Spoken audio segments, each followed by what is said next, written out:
네, 할렐루야. 오늘도 주님께서 잘해주시는 복된 하루가 될 줄로 믿습니다. 오늘 함께 묵상할 말씀은 시편 32편입니다. 1절부터 11절까지 말씀 제가 한번 읽겠습니다. 허물의 사함을 받고 자신의 죄가 가려진 자는 복이 있도다. 마음에 간사함이 없고 여호와께 정죄를 당하지 아니하는 자는 복이 있도다.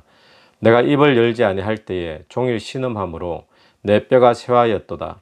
주의 손이 주야로 나를 누르시오니 내 진액이 빠져서 여름 가뭄에 마름같이 되었나이다. 셀라. 내가 이르기를 내 허물을 여호와께 자복하리라 하고 주께 내 죄를 아뢰고 내 죄악을 숨기지 아니하였더니 곧 주께서 내 죄악을 사하셨나이다. 셀라. 이로 말미암아 모든 경건한 자는 주를 만날 기회를 얻어서 주께 기도할지라. 진실로 홍수가 범람할지라도 그에게 미치지 못하리이다. 주는 나의 은신처이시오니 환난에서 나를 보호하시고 구원의 노래로 나를 두르시리다. 셀라. 내가 네 갈 길을 가르쳐 보이고 너를 주목하여 훈계하리로다. 너희는 무지한 말이나 노새같이 되지 말지어다. 그것들은 제갈과 굴레로 단속하지 아니하면 너희에게 가까이 가지 아니하리로다. 악인에게는 많은 슬픔이 있으나 여호와를 신뢰하는 자에게는 인자하심이 두려리로다. 너희 의인들아 여호와를 기뻐하며 즐거워할지어다. 마음이 정직한 너희들아 다 즐거이 외칠지어다. 아멘. 오늘 본문의 한 가지 주제는 회개라는 주제를 가지고 오늘 시편은 하나님을 찬양하고 노래하고 있습니다. 죄가 없는 사람은 세상에 아무도 없습니다. 또 죄를 짓지 않는 사람도 세상에 아무도 없습니다. 이 세상의 모든 사람들은 다 죄인이고 또 다 죄를 짓습니다. 그런데 죄를 용서받고 또 죄 없는 자처럼 여겨지는 그런 사람들이 있습니다. 그래서 그런 사람은 참으로 복 있는 사람이다. 그런 사람의 복을 오늘 1절과 2절 앞부분에서 다윗이 먼저 노래를 하고 있습니다. 오늘 본문은 다윗이 지은 시편인데 하나님의 마음에 합한 자라고 불렸던 다윗, 하나님을 그렇게 기쁘게 만들었던 그런 다윗조차도 죄인에 불과했던 한 사람이었습니다. 그래서 오늘 이 시편의 배경은 언제 지었는가? 많은 학자들의 이야기는 다윗이 이 바세바 사건을 범한 후에 하나님 앞에 그 회개하면서 또 회개의 어떤 용서의 확신을 가지면서 지었던 그런 시로 생각이 되어집니다.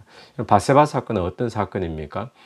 바세바라는 여인이 우리아의 남편 우리아의 아내인데 이 바세바라는 여인을 남편이 있는데도 불구하고 다윗이 범하게 됩니다. 취하게 되어지고 또 그 남편 충신이었는데 이 우리아를 또 살인하게 되는 그런 참 엄청난 사건이 있었습니다.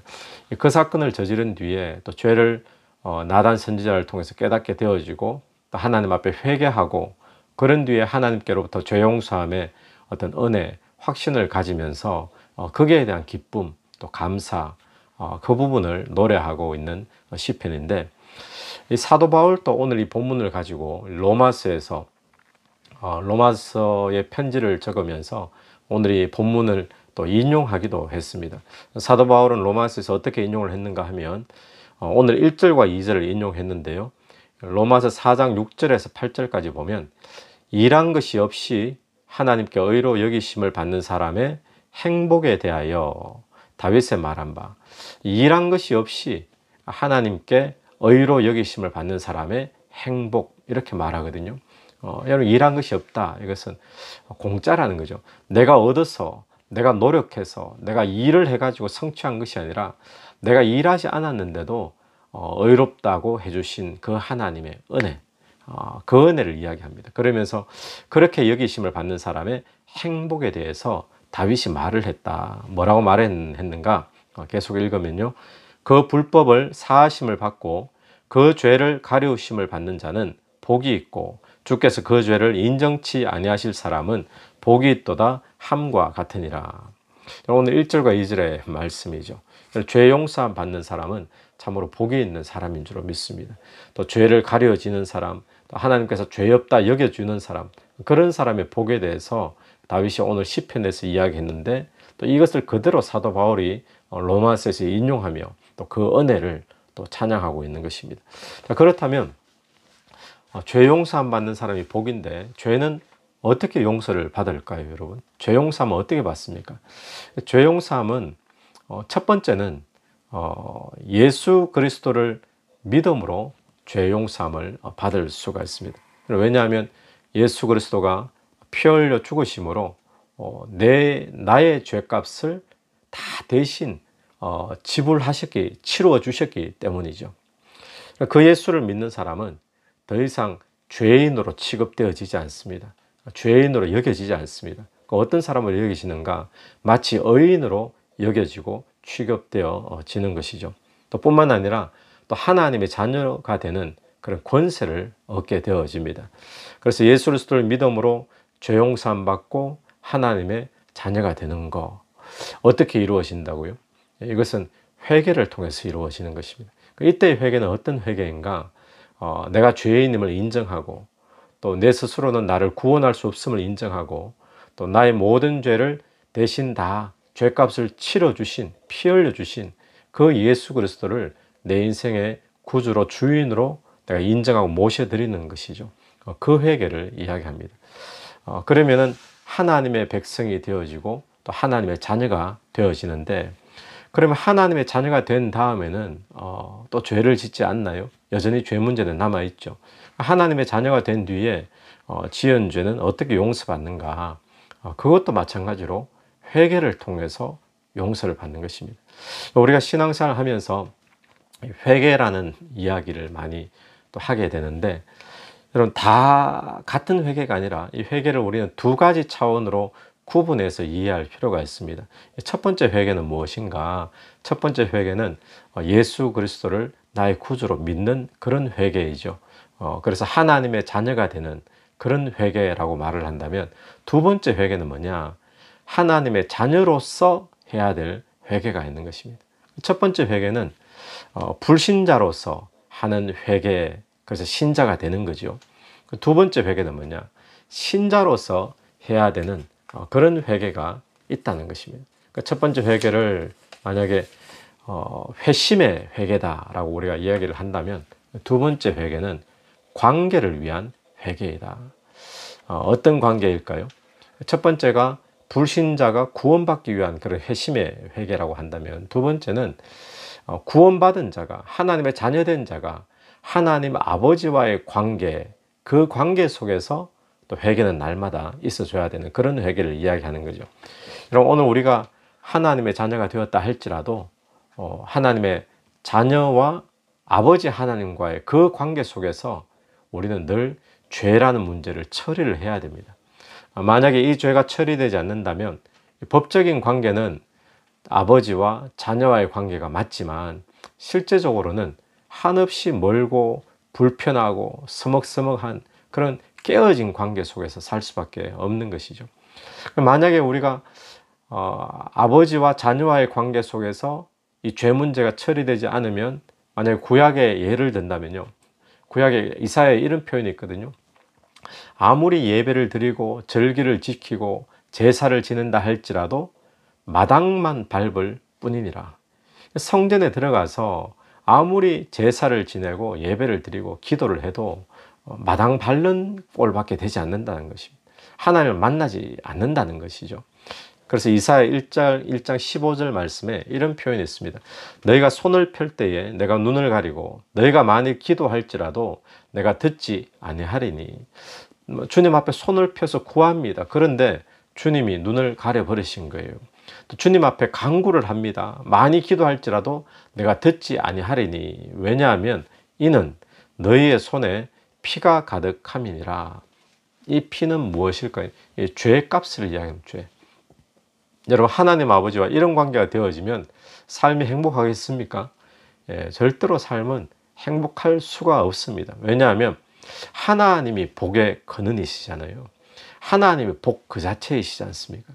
근데 복이신 하나님하고 관계가 죄로 인해서 하나님이 하나님 눈을 가리시고 하나님 귀를 닫아 버리시면, 하나님과의 관계가 우리가 흐트러지고 깨어지면 우리의 인생은 절대로 행복할 수가 없는 것이죠. 그래서 이 죄 문제가 처리되어져야 하나님과의 관계는 회복이 일어날 수 있습니다. 하나님과 관계가 회복되어져야지 하나님 자체가 복이시기 때문에 우리가 복과의 관계도 회복되어지는 거죠. 그래서 행복할 수 있는 삶이 거기서부터 시작되는 것입니다. 그래서 오늘 1절과 2절 말씀을 보면 허물의 사함을 받고 자신의 죄가 가려진 자는 복이 있도다. 마음에 간사함이 없고 하나님께 정죄를 당치 아니하는 자는 복이 있도다. 여러분, 오늘 저와 여러분의 모든 죄를 예수 그리스도가 다 사하여 주신 줄로 믿습니다.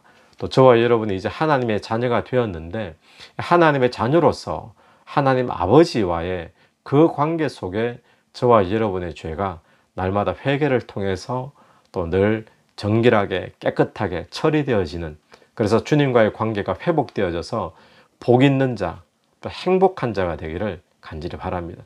회개를 통해서 그런 거죠. 회개. 그러면 회개는 어떻게 하는 것입니까? 어떻게 하는 것이 회개이죠? 오늘 3절 말씀을 보면 내가 입을 열지 아니할 때에 종일 신음함으로, 회개는요 입을 열어야 되는 겁니다. 입을 여는 것.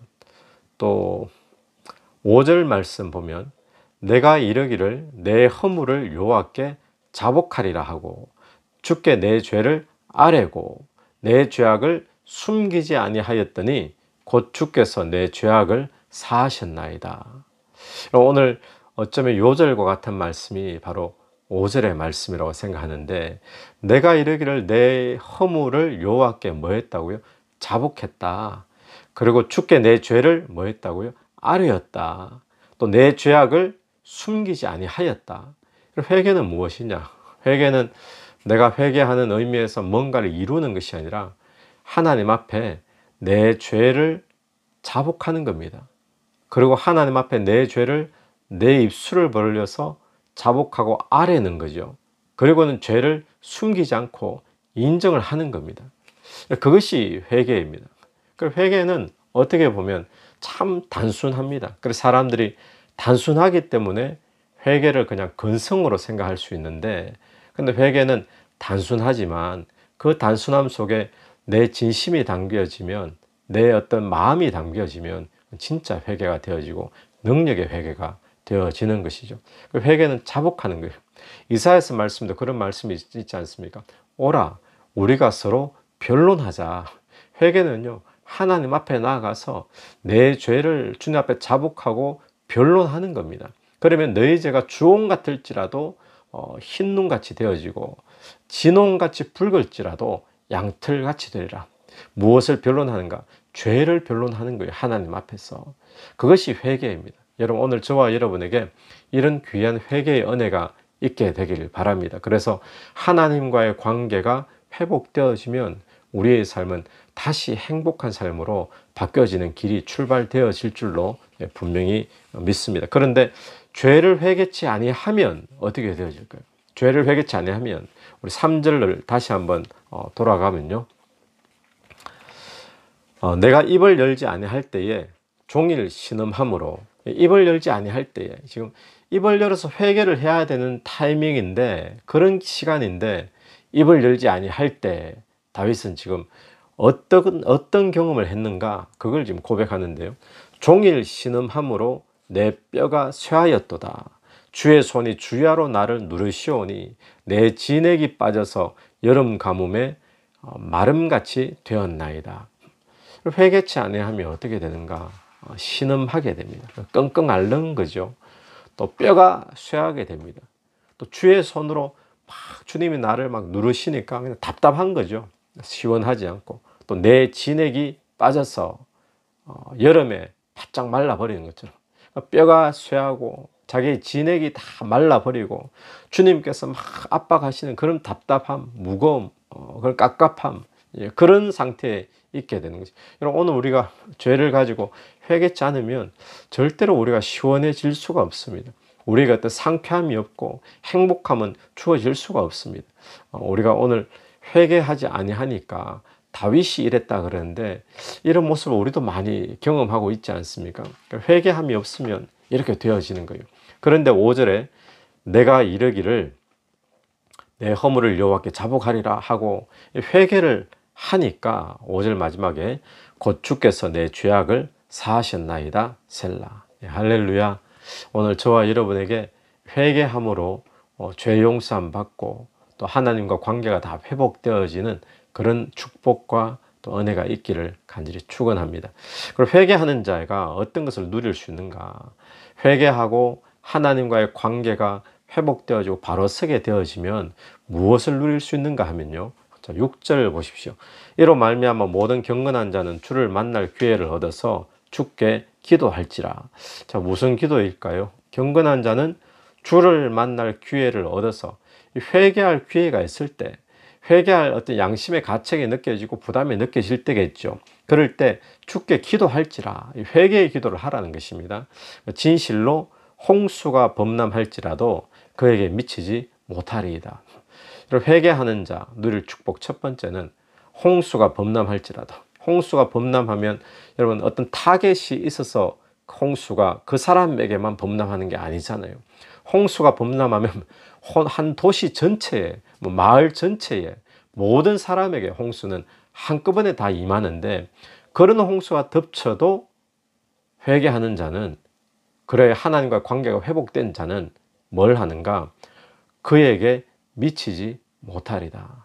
여러분, 오늘 저와 여러분이 이런 은혜를 경험하게 되길 간절히 바랍니다. 누가 경험한다고요?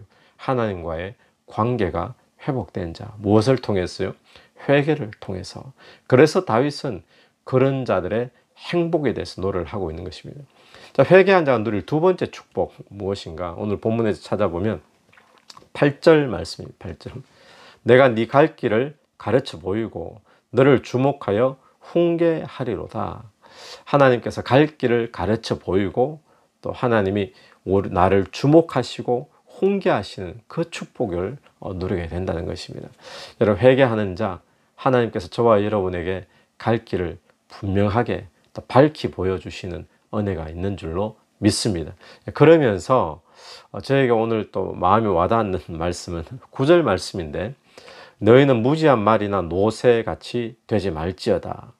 말과 노새를 예를 들면서 그것들은 재갈과 굴레로 단속하지 아니하면 너희에게 가까이 가지 아니하리로다.